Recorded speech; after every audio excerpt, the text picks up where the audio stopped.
So I've had the Pioneer DDJ-Rev7 for about a year now, and I'm going to go over the good and some of the stuff that needs improving with this controller. So this to me is way better than the Rane One. The fact that you can see everything right in this little section, you know this is the queuing section. I believe on the Rane One, in order for you to queue it up, if you wanted to hear the left one, you press the left one, the right one, you press the right one. But here it's all here. You know, you got the level, you can actually see where you're moving it. You got the choice between channel 1 and channel 2, and then this whole mix button. The master and the queue, you can choose between that, so that's much better than the Rane One. One thing that was kind of surprising to me is that this LCD on the platter is actually pretty useful. You know, you can, once you look down, you have the information for the BPM, how much is left on the track. You can switch it up from, you know, closer to farther away. You can make it so that you know where the next cue point is or how much time you got left on the cue point. I don't really use it too much, but the fact that it's there is just really useful, even though I was expecting nothing from it. Another thing that was pretty surprising to me that I thought I wasn't going to be using too much was the instant scratch port. So it has a built-in beat. You know, there's some scratch samples in here that are cool for scratching and everything. But I honestly didn't think I was going to be using it too much. But I see myself daily almost now turning on the controller, never touching the computer, just putting on this beat and then using the other scratch samples to just scratch and practice with those samples. So that is actually really, really cool and a useful feature for the scratch DJs. Another comparison to the Rane One, I've had the Rane One for about a year, and before I switched up to the Rev7, is that the Crossfader, to me, the Pioneer feels better. So, and there's been arguments or debate on some of the forums that I've seen on YouTube and Reddit that the Crossfader on the Rane is a little bit slower than the Pioneers, and I honestly have to agree. It just seems like it does cut a little quicker on Pioneer Crossfaders. I'm not too sure why, but that's just my experience from it.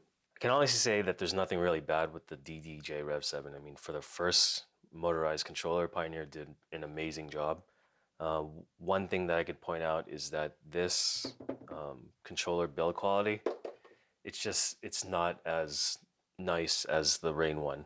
There's a lot more metal. It just feels a lot more sturdy with the Rane One. It's a little bit smaller, but I wish that, you know, the build quality could be better. But the fact when, you know, during use, it doesn't really make a difference. When I'm scratching or if I'm banging on the crossfader and moving the platter, it's pretty solid. But when you know, start poking around at things and you start feeling some of the knobs and the other parts of the controller, you could just tell that the Rane One is just a better build quality than the Rev7. So another feature that I love, like I mentioned, was the instant scratch, but at the same time, I wish you could put your own samples in here. It would be amazing if you can just, you know, load up slot 1, 2, 3, 4 with whatever samples you want. I'm not too sure why they didn't do that, and I'm not too sure if Pioneer is working on that modification, but if you can actually change these with your own samples, it would be perfect. So one thing that I love but could use some improvement is probably the monitor section.